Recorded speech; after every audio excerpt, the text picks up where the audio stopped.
ናይ ነርቭ ሕማም ኣቐዲሙ ዘርእየና ምልክታት መትናዊ ስርዓትና ኣብ ክልተ እዩ ዝኽፈል ማእኸላይን ወሰናውን ይበሃሉ ማለት እውን ሰንትራል ከምኡውን ፐሪፈራል ዝበሃሉ ማለት እቲ ማእኸላይ ዝበሃል ሓንጎልን ዕትብቲ ዓንዲ ሕቖን ናይ መትንታት ጨናፍርን ዝሓዘ እዩ ኣብ ርእስና ዝፍጠር ሕማም ናይ ባዕሉ መግለፂ ኣለዎ ኣብ ዕትብቲ ዓንዲ ሕቖ ዝፍጠር ፀገም እውን ናይ ባዕሉ መግለፂ ኣለዎ ከምኡውን ኣብ ኣእዳውናን ኣእጋርናን ዝርከቡ መትንታት ዓርሶም ዝኸኣሉ ሕማማት ከምፂ ይኽእሉ እዮም ማለት እዩ መጀመርታ እቶም ብበዝሒ ዝረአዩ ናይ መትኒ ሕማማት እንታይን እዮም ክርኢና ንኣብነት ሕማም ርእሲ ክኸውን ይኽእል ቃንዛ ሕቖ ክኸውን ይኽእል ወይ እውን ስትሮክ ክኸውን ይኽእል እዩ ካልኦት ኣብ ሕቖ ዝኽሰቱ ሕማማት እውን ናይ ምልማስ ፀገም ከምፁ ይኽእሉ እዮም ከምኡውን ናይ ነርቭ ጫፍ ናብ እግርን ኢድን ዝዝርግሑ ናይ መትኒ ኣካላት ጉድኣት ክበፅሖም ይኽእል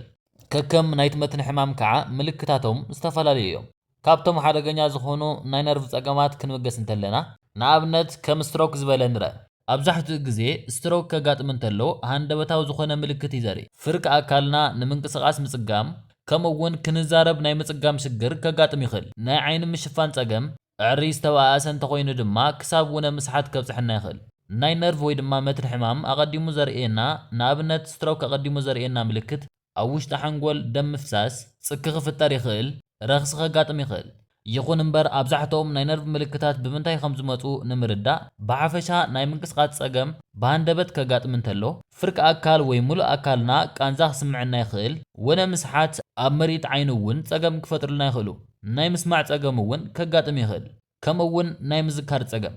ኣብ ታሕተዋይ ክፍሊ ኣካልና ድማ ሽንቲ ንምቁፅፃር ምፅጋም ኣብ እግርን ኢድን ዝፍጠር ናይ ቃንዛ ስምዒትን ክንእዝዞም ዘይምኽኣልን እዚኣቶም ብሓፈሻ ናይ ነርቭ ሕማም ምልክታት እዮም ስለዚ ሓፈሻዊ እምበር ንሓንቲ ናይ ነርቭ ሕማም ተባሂሉ ሓንቲ ምልክት ጥራሕ ክነቐምጥ ኣይንኽእልን እቲ ዝተጎድአ ናይ መትኒ ኣካል እዩ ዝውስኖ ማለት እዩ ካብ ሰውነትና ውሽጢ ሓደ ነርቭ እንተተጎዲኡ ኸ ተመሊሱ ክድሕን ይኽእል ዶ ኣብ ሓንጎልናን ዓንዲ ሕቖናን ዝርከቡ መትንታት ክጉድኡ እንተለዉ ተመሊሶም ናይ ምድሓን ዕድሎም ዝተሓተ እዩ እቶም ኣብ ወሰን ዝርከቡ ወይ ድማ ፐሪፈራል ዝበሃሉ ግን ናይ ምድሓን ዕድል ኣለዎም እዩ ከምቶም ካልኦት ክፍልታት ኣካልና ሙሉእ ብምሉእ ይድሕን ማለት ግን ኣይኮነ ብዝተወሰነ ደረጃ ናይ ምድሓን ዕድል ኣለዎ ንኣብነት ኣብ ሓደ ኢድ ስብራት እንተጋጢሙ እቲ ነርቭ ከዓ እንተዝቁረፅ ኣብ መንጎቲ ዝተቆረፀ ናይ መትኒ ክፋል ዘሎ ክፍተት ሰፊሕ እንተዘይኮይኑ ተመሊሱ ናይ ምሕዋይ ዕድሉ ሰፊሕ እዩ ስለዚ ከከም ጉድኣቱ ይውሰን ማለት እዩ እቲ ጉድኣት ኣዝዩ ልዑል እንተኮይኑ ናይ ምድሓን ዕድሉ ፀቢብ እዩ ናብቶም ማእኸላይ ስርዓት መትኒ ክንመፅእ እንተለና ከዓ ኣብ ሓንጎልናን ዓንዲ ሕቖናን ዘለው መትንታት ማለት እዩ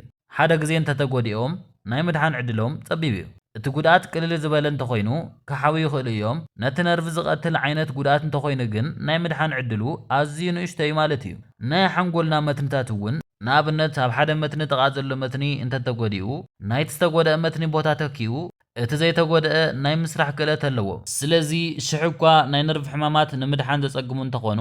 ናይቲ ሰብ ዕለታዊ ንጥፈታት ግን ክምለሱ ይኽእሉ እዮም ንኣብነት ሪሃብሊቴሽን ዝበሃል ብምጥቃም ምልማድ ይከኣል እዩ ኣብ ልዕሊ እቲ ነርቪ ልዑል ዝኾነ ጉድኣት እንተሃልዩ እቲ ፀገም ዘላቕነት ዘለዎ ክኸውን ይኽእል እዩ ብዝተወሰነ ደረጃ እቲ ፀገም ዘጋጠሞ ሰብ ክድሕንን ምልክት ከየርእን ብዝተወሰነ ከዓ እቶም ምልክታት ዘላቒ ዝኾነሉ ዕድል ክፈጥር ይኽእል እዩ ማለት እዩ ብተወሳኺ ዝተፈላለዩ ሕክምናታት ኣለዉ እዮም ዘውድቕ ሕማም ዘለዎም ሰባት ከ ናይ ምዝካር ክእለቶም ይቕንስ ዶ ኤፒሌፕሲ ወይ ድማ ዘውድቕ ሕማም ብተደጋጋሚ ዘጋጥም ኣሸጋሪ ሕማም እዩ ብሕክምና እውን ክመሓየሽን ክድሕንን ዝኽእል ሕማም እዩ ዘውድቕ ሕማም ዘለዎም ሰባት ንምዝካር ክጽገሙ ይኽእሉ እዮም ምኽንያቱ እውን ዝተፈላለዩ እዩ ነቲ ዘውድቕ ሕማም ዘንቀለ ናይ ሓንጎልና ክፋል ኣየናይ ምዃኑ ምርዳእ የድሊ ኣብዛሕትኡ ግዜ ዘውድቕ ሕማም ዘጋጥም ኣብቲ ቴምፖራል ሎብ ዝበሃል ናይ ሓንጎልና ክፍሊ ወይ እውን ጎናዊ ክፋል ሓንጎልና ክጉዳእ እንተሎ ዝኽሰት እዩ እዚ ክፋል ሓንጎልና ድማ ንምዝካር ንምምሃር ንምፍላጥን ዝጠቅም ክፋል ሓንጎልና እዩ እቶም ዘውድቑ ሕማማት ከም ኢፒሌፕስን ሲጀርን ከዓ ካብዚ ክፋል ሓንጎልና ናይ ምብጋስ ተርእዮ ኣለዎም እዮም ኣብዚ ክፋል ሓንጎል በሰላ ምሕባጥ ስትሮክ እንተጋጢሙ ወይ እውን ናይ ኬሚካላት ምዝባዕ ኣብዚ ክፋል እንተተፈጢሩ ናይ ምዝካር ክእለትና ክቕንስ ይኽእል እዩ ብተወሳኺ ኣብቶም ካልኦት ናይ ሓንጎልና ክፍልታት ዝተፈላለዩ ጉድኣታት እንተሃልዮም ናይ ምዝካር ፀገም ከምፀልና ይኽእል እዩ ዘውድቕ ሕማም ብተደጋጋሚ ከጋጥም እንተሎ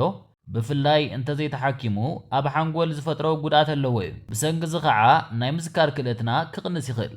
ኣብቶም ዘውድቕ ሕማም ዘለዎም ሰባት ብፍላይ ዝተፈላለዩ መድሓኒታት ክበዝሕዎም እንተለዉ እዞም መድሓኒታት እውን ብዝተወሰነ ደረጃ ናይ ምዝካር ክእለት ይቕንሱ እዮም ዋላ እኳ ካብ ግዜ ናብ ግዜ እዞም መድሓኒታት እንዳተመሓየሹ እንተኾኑ ካብዚ ወፃኢ እቶም ዘወድቕ ሕማም ዘለዎም ሰባት ስነ ልቦናዊ ጸገም ከጋጥሞም ስለ ዝኽእል ናይ ምዝካር ክእለቶም ክቕንስ ይኽእል እዩ። ንኣብነት ናይ ድብርቲ ስምዒት ወይ ድማ ዲፕሬሽን እንተሃልዩ፣ ትኹረት ናይ ዘይምግባር፣ ናይ ዘይምዝካር ጸገም፣ ድቃስ ምዝባዕ፣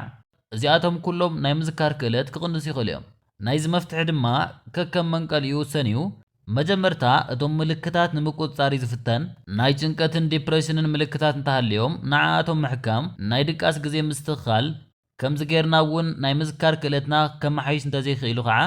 እቶም ዝውሰዱ መድሓኒታት ናይ ምዝካር ክእለት ዝቕንሱ ምዃኖም እንተተፈሊጡ ምስቲ ሓኪም ብምዝራብ ክስተኻኸል ይኽእል እዩ። ስለዚ ናይ ነርቪ ሕማም ኣቐዲሙ ዘርእየና ምልክታት ጉድኣት ከጋጥም እንተሎ ተመሊሶም ይድሕኑ ድዮም ኣይድሕኑን? ዘውድቕ ሕማም ዘለዎም ሰባት ከ ናይ ምዝካር ክእለቶም ይቕንስ ድዩ? ከምኡውን በዚ ምኽንያት ዝመጽእ ናይ ምዝካር ክእለት ምቕናስ ጸገም ብኸመይ ከም ንፈትሖ ርኢና ኢና። So